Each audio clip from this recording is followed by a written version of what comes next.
No rules when you come out my way. That's why my field stays packed on Fridays. We hunting, fishing, good living, just soaking up every country second we're giving. Yeah, we a long way away from the highway, so go ahead, y'all, you can get sideways. Smoking, sipping, dip spitting, just soaking up every country second you're giving. So once you cash your paycheck and count it, what you gonna do now? Well, in my county, we hold it down and everybody's allowed. We all know, all of y'all, it ain't no thing to draw a crowd. You just follow the sound away from town to the music playing loud. Leave your stress and politics at home where they belong, and we'll build a memory of a lifetime. It's the kind you hear in a song. We only get this life to live. Hey, it's Justin Kelly, Laura Starling, the Old Boots podcast, and we're actually in the home studio of Rehab's Danny Boone. Hey, Danny. Hey, how are you doing? How long have you had this little studio? I guess about 5 years, something like that. Yeah, and I've done some damage to it since. It's always like when I go into somebody's little space to look around at their stuff. Because it's fun to see what they think is important. Oh, yeah. You know, and things that they may have picked up on the road or whatever, and are like, oh, yeah, I got to put this up on my wall. Got to put this up on my wall. Yeah. I'm basically a junk collector of different things. I mean, I like the old school aesthetic, I guess, of, grandma's house and stuff like that is what I kind of dig. You know what I mean? Just old 70s stuff, kind of. You definitely got it in here. I mean, just looking around for people that's watching and looking, I'm going to kind of spin you around. But I mean, this is the Wizard's place, man. This is it. This is where all you. If you're wondering how Danny comes up with all these amazing lyrics that he comes up with, I mean, this is definitely a perfect thinking pod out here for him. I mean, lets him escape from the world. You know, it's out in his backyard. It's pretty cool. Yeah, man, that's it. Was that your wife's idea? Let's put you out in the backyard. Yeah. Well, for years I'd sit in the garage, whether it was rain or cold, and it got cold sometimes. But that's where I would go to write because I could, be by myself without phone calls or without, and eventually. You can't just sit out in the cold or the heat, for the heat for sure too long. So, got me a good little spot. Let's see, and I'm happy about it. Yeah, it's your little sanctuary. Yeah. Absolutely. So, I mean, coming up when you first started messing with music, I'm sure that this is a lifelong dream to have something like this.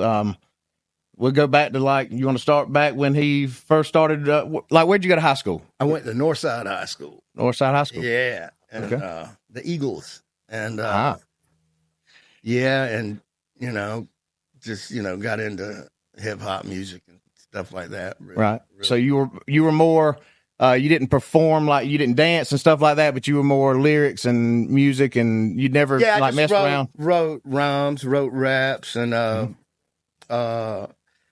never really looked into singing or anything like that until I joined a drama class because, I thought it'd be easy. And we had a stickler of a drama guy. He was full blown, won national championships and stuff. Right. He basically said, if you're going to get in this class, you're going to do something. That's when I started singing in front of people. Right. You know what I mean? Oh, yeah. That's awesome. So that would have put you at about, 15, 16 years old? Yeah, about 16. Okay. Yeah. Did you notice that you had kind of a knack or anything before you were 15, 16 of putting together some lyrics, that kind of thing? I mean, about 14, 15 is when the rap stuff started happening. Run DMC came out with Rock Box and all that, and one of my friends, John Rayleigh, introduced me to that tape, and I was just kind of crazy, just lost in it. You know what I mean? So That's funny because you said the word tape. Yeah, it was a cassette. Yeah. Sure was on a little JVC boombox. Isn't that funny? Yeah. Because we were talking about in your studio here, you have a reel to reel machine. Yeah. And then everybody went from reel to reel to cassettes and then it moved on from there. Yes. So Justin actually has never seen a reel to reel machine. Oh, really? Yeah, this was my first time seeing one. Laura's told me over and over again that they used to run WDEN like this, with a reel to reel and several reel to reels going at one time on a wall or something. But, now I've actually seen one, so I know what they're talking about now. So when you were in high school, were you out there making mixtapes? No, I was just basically writing when I was supposed to be working, what I mean, on my grades or whatever. So, I'd just sit in class mostly and do that. And just for the simple enjoyment of showing off in the hallway, you know what I mean? Uh-huh. But, and just like doing it, just having a good time, really. So performance has always come very naturally. Yeah. It really used to come more naturally when I could move more, you know what I mean? But yeah, I was a lot more athletic than I am now. I had all the moves, man. Well, I mean, you're kind of like me. I can look at old pictures of me, and you can tell, I mean, just through your times of being, where you're on covers of albums and stuff like that, you can tell you've fluctuated a little bit with your weight over and over and over again. Yeah. And that probably makes differences in how you feel that you're giving your performances throughout the years. Right? Well, that, and then once the pain starts setting in, you throw your arm the wrong way, and it's like, oh yeah. No, it's still fun as it always was, and I just enjoy it. I really enjoyed the creative process, Right. So, absolutely. So, coming out of high school, you kind of realized that you like doing that. Mm-hmm. What kind of led to, hey, this might be what I want to do in front of people and maybe make a living out of it, maybe make a go out of it? Was there somebody that fed into you that said, hey, man, you need to really do this? Or all of my friends, I mean, I hung out with a lot of guys back in the day that were just like, man, you need to do this, you need to do this, you need to. But, back then, around Warner Robins, Macon, you were an idiot if you did even thought of trying, parents were like, well, it's $1,000,000 to 1, and then, it was tough because, even to this day, I, sometimes I struggle with it being like a real job, you know what I mean? Because, a lot of people just didn't see it that way. You know what I mean? When you're a young kid and all of a sudden you decide, like, made a conscious decision, like, that's what I'm going to do. I am that. I'm not. This is what I'm going to do. Right. And once you decide and that's a long road to hoe right there, man. You know what I mean? Especially around here. So, but I had a lot of friends, Jeff McIntosh, Dusty Spires, Donnie Douglas, Jeff Paul, and they all just was always like, man, you need to do this, you need to do this. And, and they were the only ones that really had my back on that. You know what I mean? Absolutely. Hey, some people don't have many people believe in their, in their dreams and what they got going on. Most people are going to doubt, right? The wildest things. And, I can see how country music and maybe some rock would be, there's a bigger crowd that would not doubt you. But when you were trying to do hip hop and that kind of thing, that's even a smaller crowd of that's even a smaller chance. So 1 in a million turns into 1 in a billion. For sure. And but even with like country music and stuff around here, it wasn't huge. I mean, we got, you still weren't right. There was no studios. It wasn't a music place. And whereas Macon is more of a music town, even back then it was different, Right. The Allman Brothers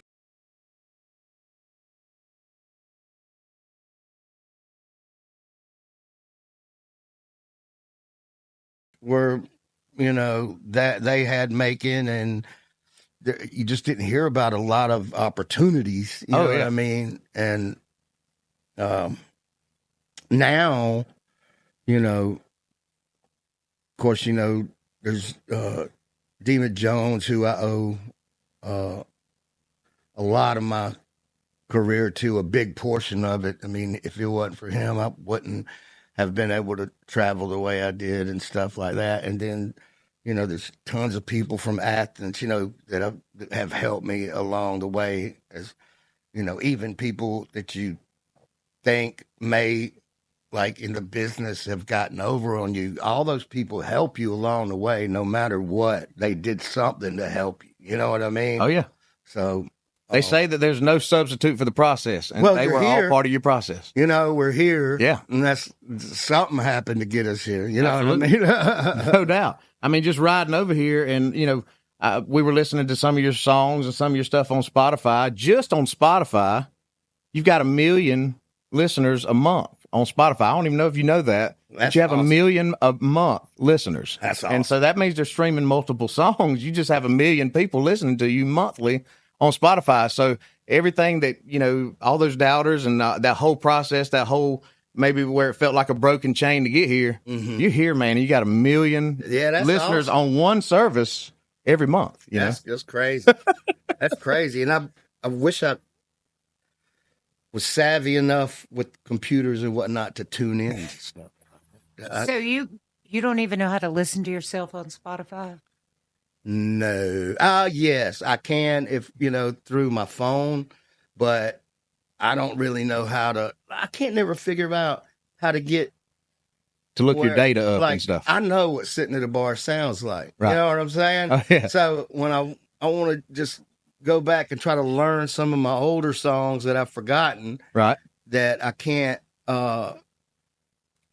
just skip and get past that one, so I can learn some of the other, because I can just sing that one in my sleep. Right. You know what I mean? Exactly.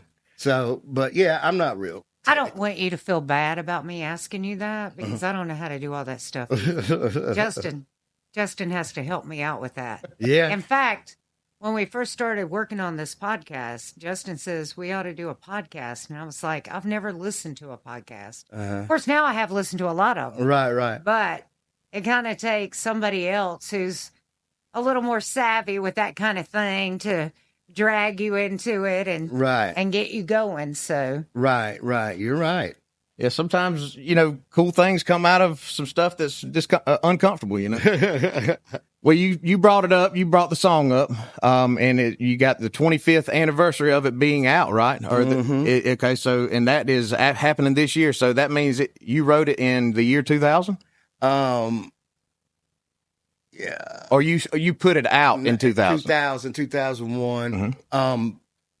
I didn't write the whole song, but I took part in writing. It was me, Cody Chestnut, and Jason Brooks, and Gary Smith did the production. But yeah, it was just all of us put it together, and I guess I'm the only one still singing it or running around singing it. But yeah, very grateful to them guys, and the song itself. I mean, it keeps us out there, Yeah, but I mean, so like I was telling Laura, not only that song, and it's got so many renditions of it. Yeah. You actually, you guys filmed you filmed with Hank Williams Jr. and did the country version of it, and it got like CMT Video of the Summer or something like that. It was something with CMT, right?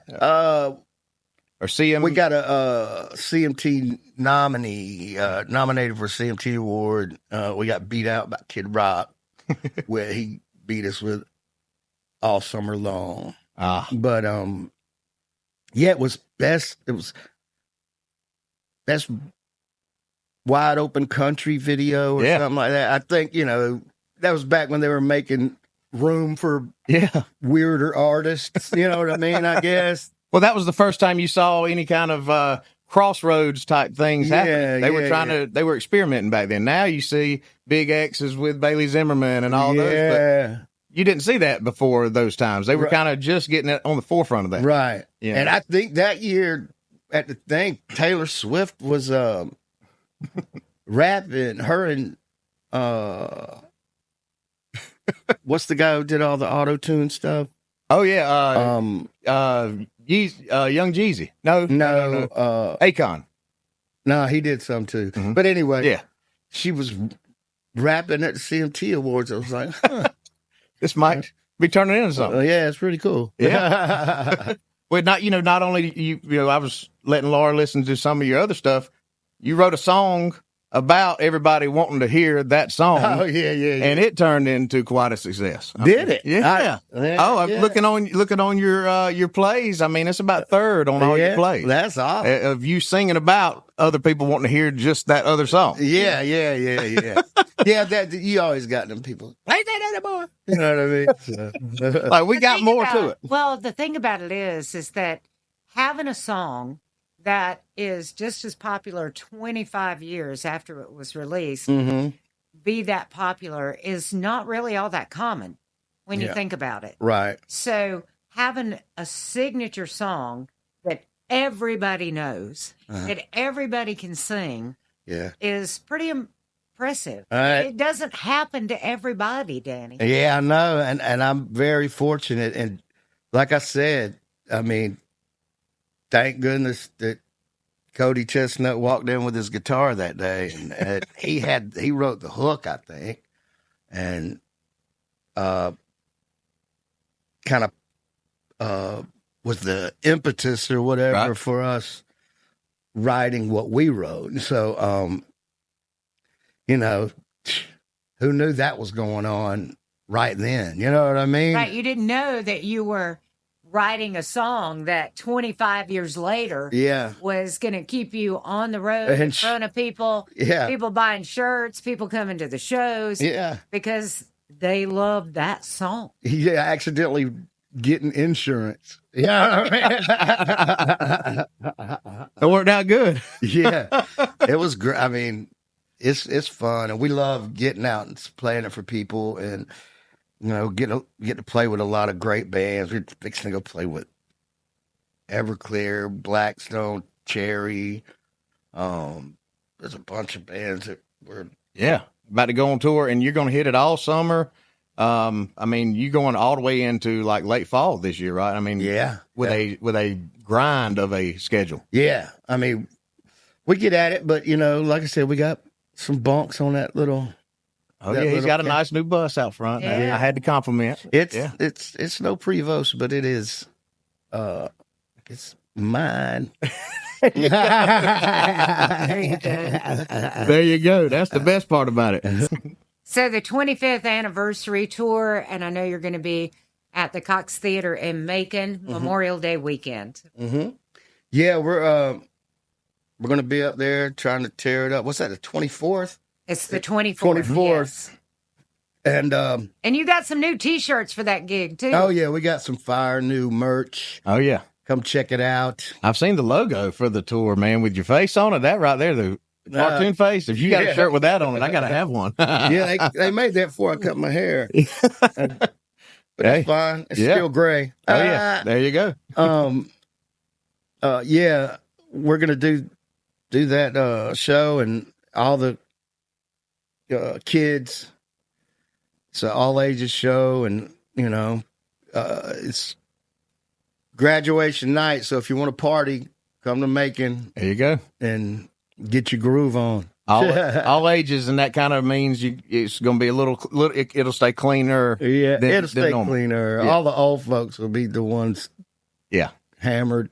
And they'll be saying the lyrics, even though you're not saying the lyrics. They'll be singing the original lyrics. Oh, yeah. It's funny. I told Justin, because I remember, I told Justin, I said, there's been many times on the radio when I've given away tickets to see REHAB, and there would always be REHAB, or what we always gave away was the REHAB All Ages show. Right. Because kids love REHAB. Yeah. And they wanted to see the show So when you would do something like the fair in Perry or different things like that, then you got that whole show that's for the whole family. Right.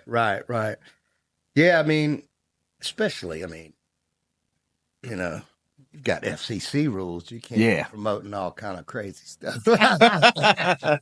Absolutely. That can be very costly. Yeah.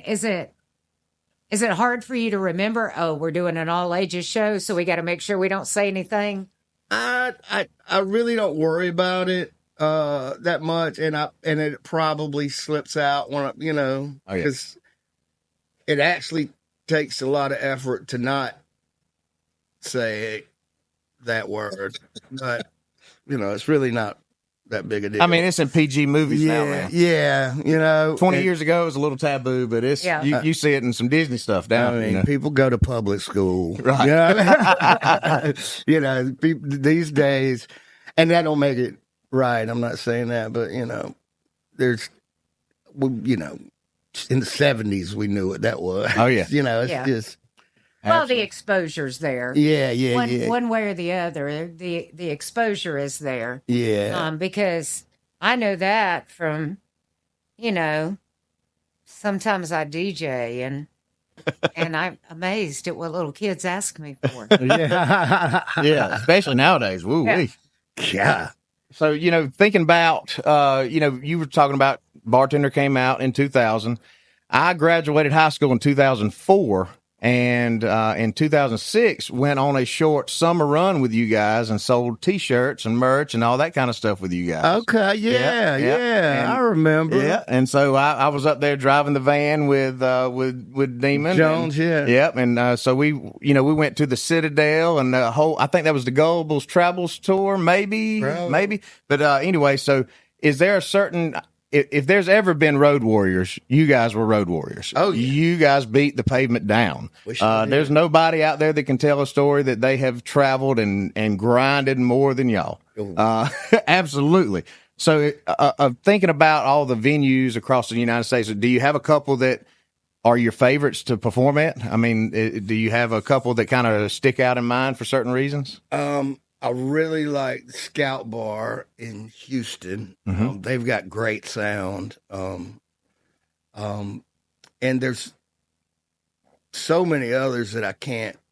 Yeah, we're not saying that everybody's running some bad ones, because you got a lot of friends with a lot of bars, you know what I mean? But there's got to be, a couple that just like for certain reasons, Yeah, and then we played the Norva in Virginia, and I mean, that place, it was nice. They have, saunas and pool tables and all kind of crazy, very accommodating. Right.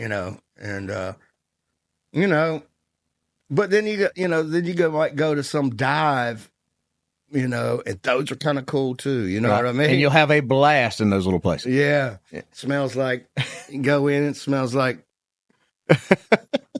the bottom of a trash can, right? And you're ready. Yeah, right. Yeah. And so during the weekdays, some of those older shows, some of the weekdays would be smaller crowds, and the weekends would be bigger crowds. But I was telling Laura, and this happens. It has happened. She's seen it happen, and I, for the first time ever, saw it happen on the road with you guys. I'm not even going to mention who it was with or who you guys opened for, but we were at the Citadel, and it was very obvious that people were there to see Rehab. They were not there to see the headliner. And the headliner kind of got a little angry with us because you guys were all out there signing autographs at the tent and that kind of thing. And they were not very happy with us and asked us to shut that situation down. Have you had that happen more than once where you were like, we rock that way harder than this guy's about to do at all? Like, I mean, do you have that happen a lot? I know you give it your all. Yeah, I mean, we do. You come to give it all.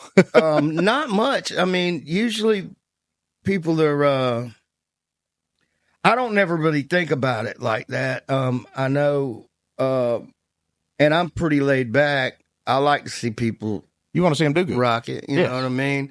I don't think we've had it happen a lot, And I don't feed into it if it does. It's usually somebody else's Well, problem. you're humble. Yeah. You know what I mean? Yeah, like we were talking about before we even started recording. Just because you're doing good doesn't mean somebody else had to do bad. Everybody can do good. Yeah. But I did actually witness. I mean, you guys rocked that place, and I was like, wow. And of course, the party was over with when y'all got off the stage. So, do you feed off of that though? I mean, like, do you? Oh yeah. The bigger the crowd that's out there, do you? I mean, that like you can tell it like energizes you better, or sometimes you can have a big old crowd that's a dead crowd, and you can have a small crowd in a little dive bar. Yeah. You can have 200 people in there and rock a place, and just Right. everybody have a good time. So, I mean, do you get a little bit more nervous when you're going out in front of those big crowds, or you done got kind of used to it through the years, or? I get nervous usually the first show that we do on a tour. I can imagine. Just because I've been off. Yes.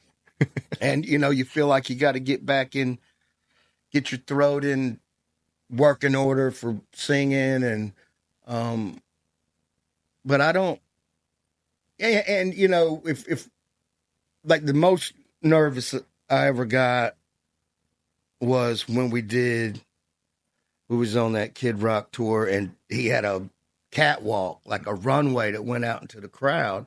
And I had been playing, we had been playing smaller stages, Right.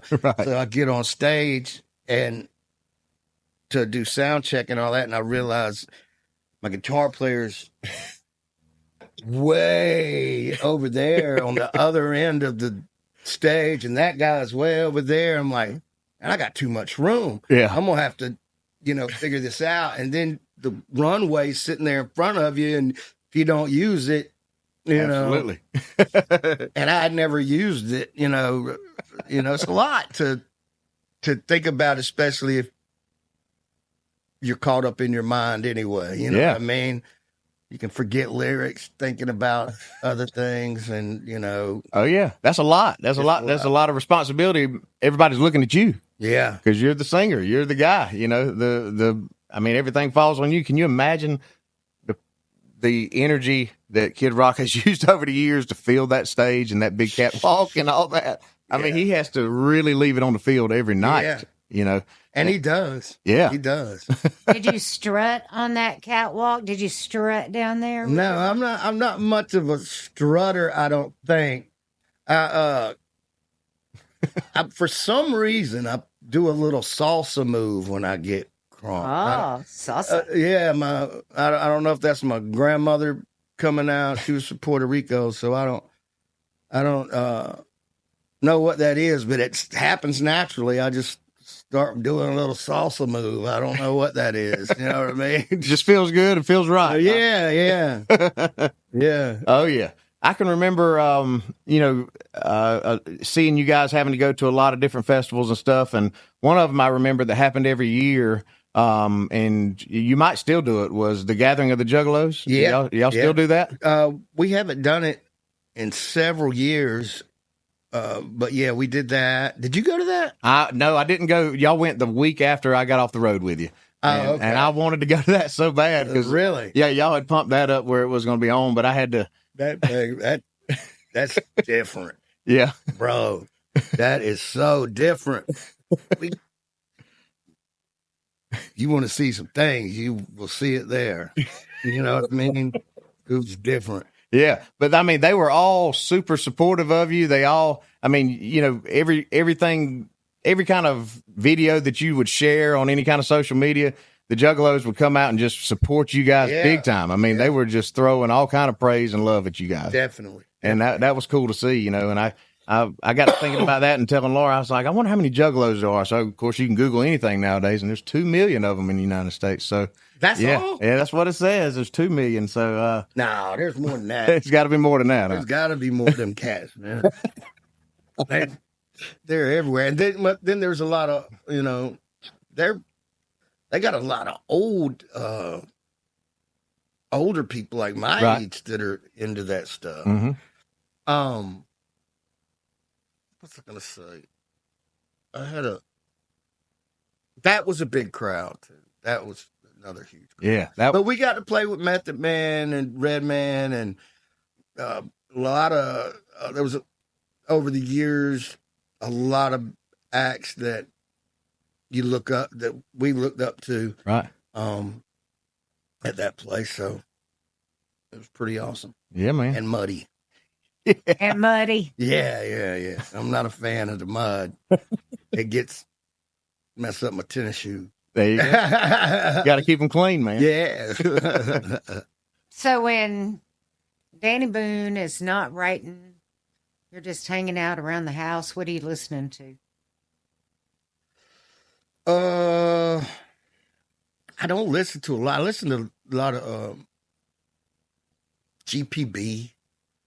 My wife plays a lot of like Ani DeFranco and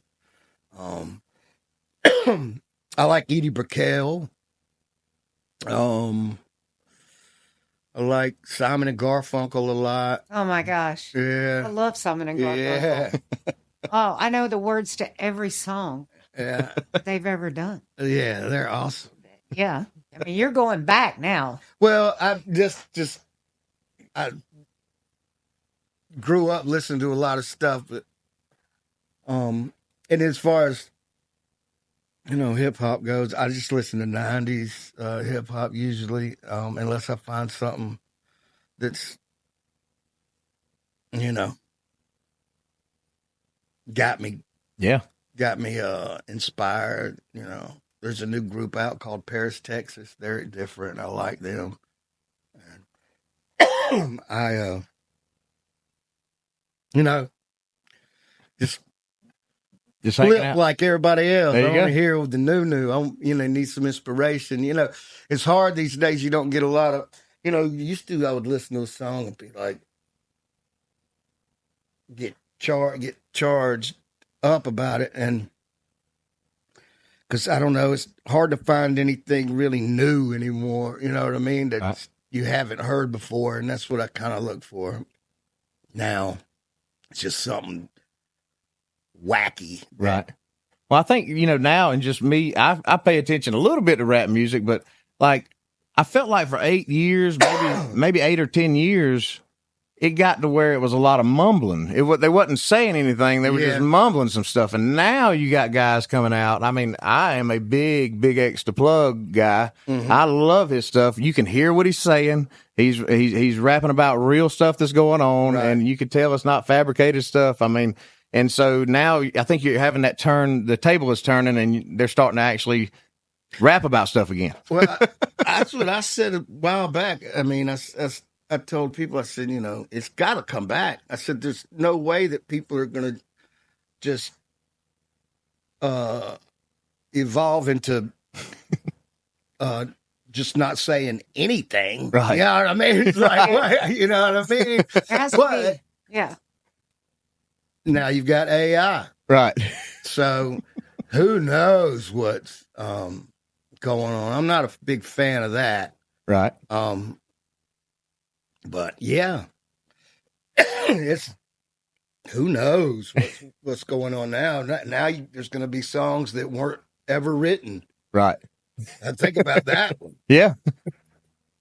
Songs that weren't ever played. Just Something that you might have had to sit around and work on for 2 or 3 weeks. That thing can do it in 35 seconds. yeah, we're going to have artificial award shows. What's going on? Yeah. So I was actually reading where Airbnbs, when you can rent them now, and you can rent an AI celebrity to hang out with you or entertain you while you're at your Oh, my God. Airbnb on vacation.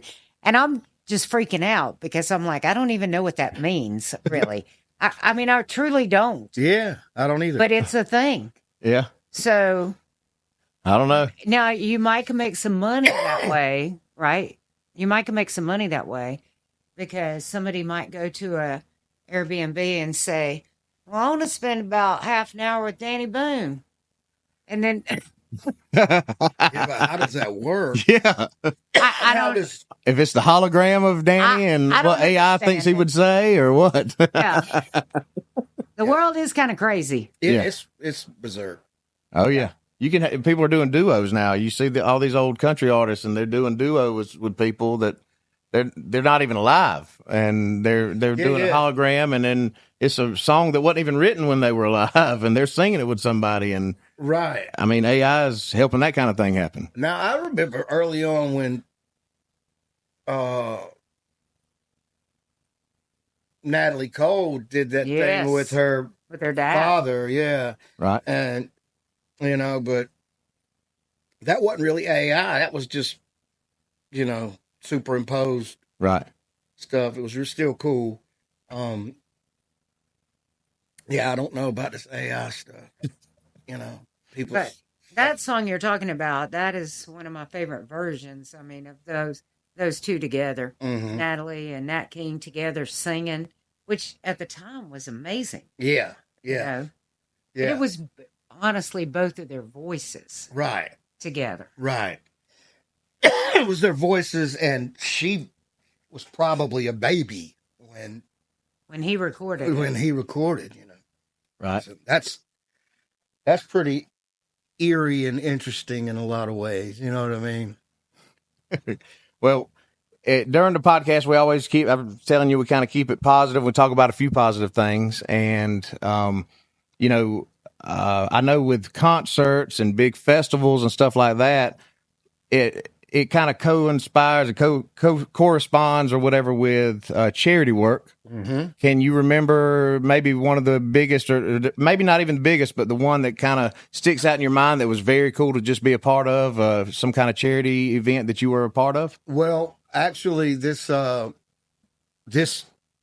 particular at the Cox Theater, I mean, proceeds are going to be going to the Macon Rescue Mission.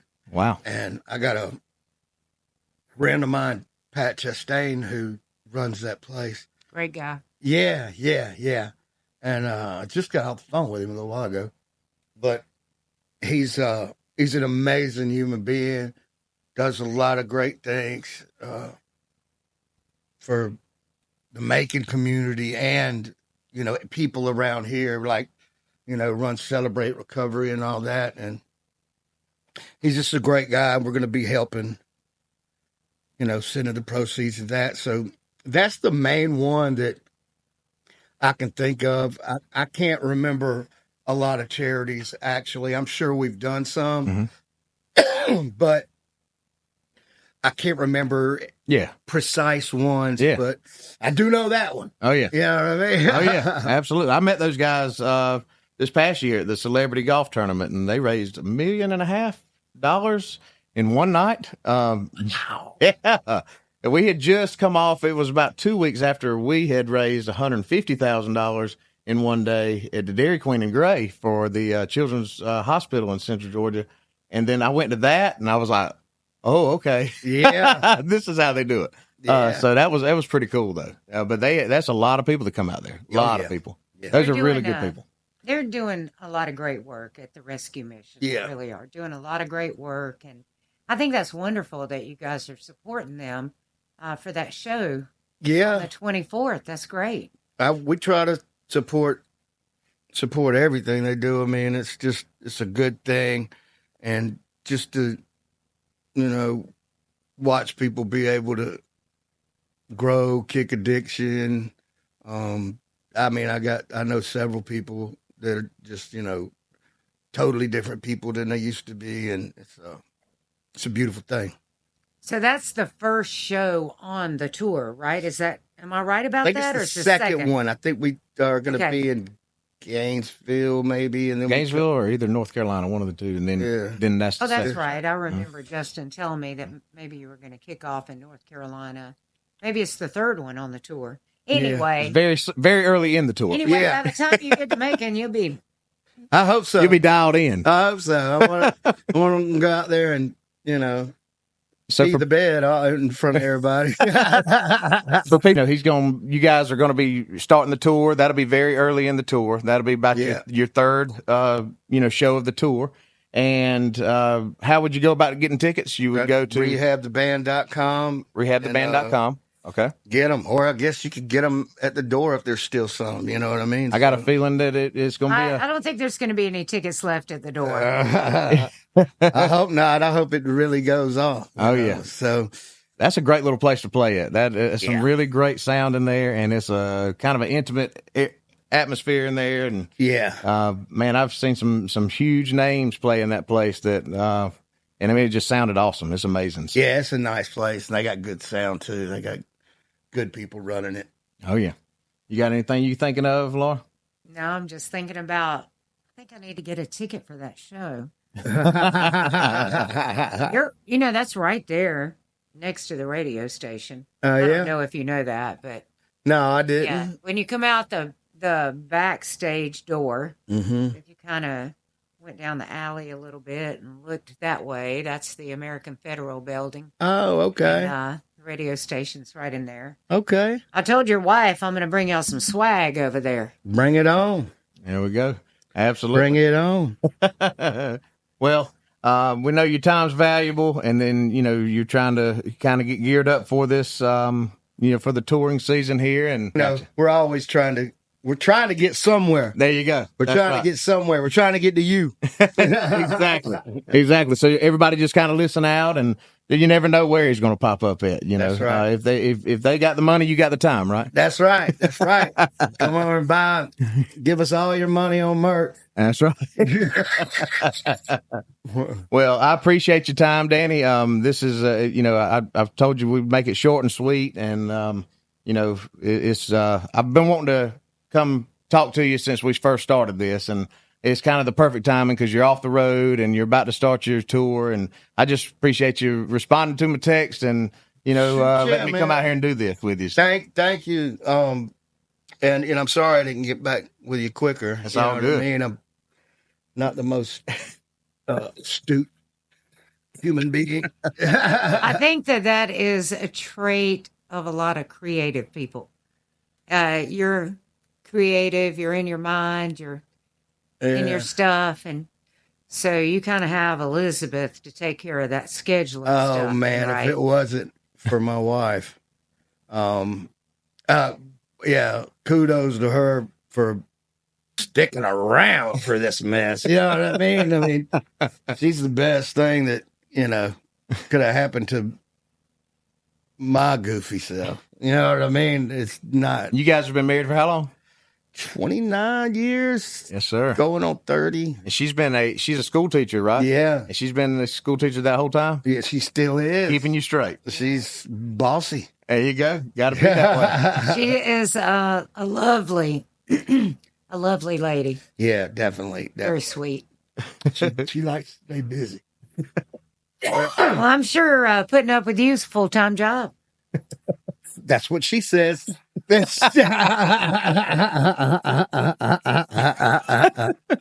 That's what she says. We definitely appreciate you, Danny, and it was definitely a good time. And we're gonna be responsible with your time, and just like with every podcast, we like to end it and let you know that if you can do something good, you should do something good. We'll see you on the next episode. Trailer parks all been about the car, man. But all they wanna hear is sitting at a bar. You know that bartender song, the one about crashing that car. So I sing it every night, but I save it for last. And everybody sings along, might even sign